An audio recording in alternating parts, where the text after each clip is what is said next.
Known affectionately as the Old Plane Tree, I have stood at this very spot in Darnley, in the southwest of Glasgow, for over 500 years. In that time, I've seen many changes, some for the better, and some, sadly, for the worse. My earliest memory was sometime in the 1560s, when one Mary Queen of Scots sat beneath my young branches whilst nursing her new husband back to health.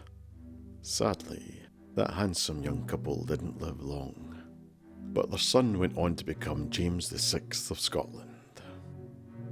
Around a century and a half later, I recall many families moving down from the Scottish Highlands to the Lowlands, and even further afield.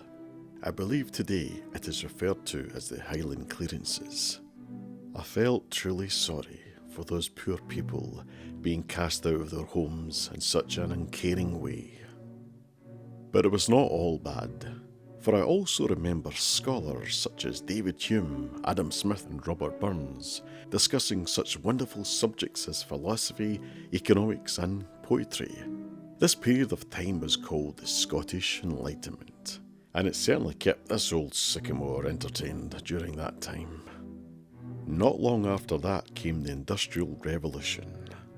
Although it brought great wealth to the city of Glasgow, it was, in my humble opinion, at the cost of both the environment and human exploitation. Then, in 1914, came the First World War. So many young men passed me by on their way to the recruiting stations. Those fortunate enough to return did so with both physical and mental scars. Hundreds of thousands did not come back at all.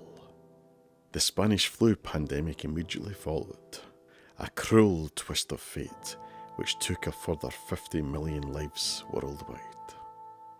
20 years later came the outbreak of the Second World War, and yet again I witnessed so many young men ready to sign up and do their bit for king and country. And once again, returning home, but changed for life, or not returning home at all. From the 1950s onwards, more and more vehicles on the roads and planes in the sky have become an all too common sight for me.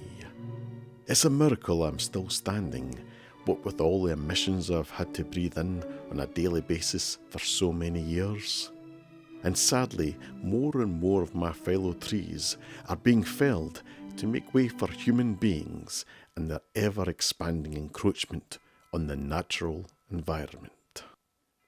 I have a sneaking suspicion that if people don't change their ways soon, then it won't be the last you'll hear of viral pandemics such as the ones you've all had to endure over the last year or so. So when your political leaders arrive in Glasgow this coming November for the COP26 conference, I truly hope they all finally agree on a solid and meaningful plan to help save our dying planet. For dying is now what's happening to a fragile world. If there's one thing I'd like you to take away from this old plane tree, it is this.